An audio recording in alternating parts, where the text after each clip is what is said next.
बहू भी बेटी जैसी होती है। मैं तो बस एक बात समझती हूँ कि बहू भी किसी की बेटी होती है।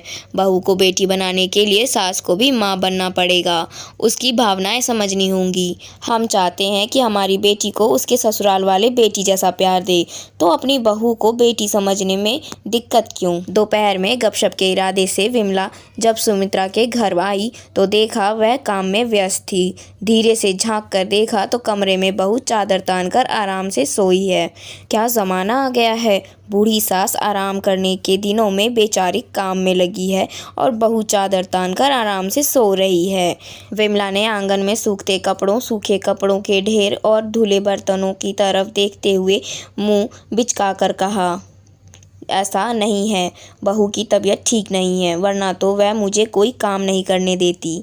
सुमित्रा ने बताया, आजकल की बहुएं होती ही हैं कामचोर। वह काम से बचने के लिए जब तब बीमारी का बहाना बना लेती है। मेरी बहू भी ऐसी ही है, कहकर विमला सुमित्रा की बहू के साथ ही साथ खुद की बहू की बुराई करने लगी। ऐसा नहीं है कि जब हमारी बेटी की तबीयत खराब होती है तब क्या हम उसे खाना बनाकर नहीं खिलाते, तो फिर बहू को बनाकर खिलाने में क्यों तकलीफ। सुमित्रा ने बहू के लिए दूध गर्म करते हुए कहा, अरे तू तो कुछ नहीं समझती, बहू कभी बेटी नहीं हो सकती। विमला ने कहा, मैं तो बस एक बात समझती हूँ कि बहू भी किसी की बेटी होती है।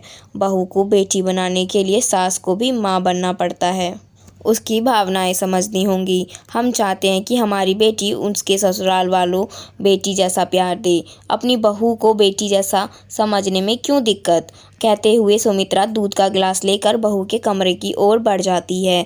विमला अपना सा मुंह लेकर रह गई। बुखार में तपी होने पर भी बहू की आंखों में खुशी के आंसू आ गए। तो दोस्तों, उम्मीद करती हूँ कि इससे आपको कुछ ना कुछ सीख ज़रूर मिली होगी।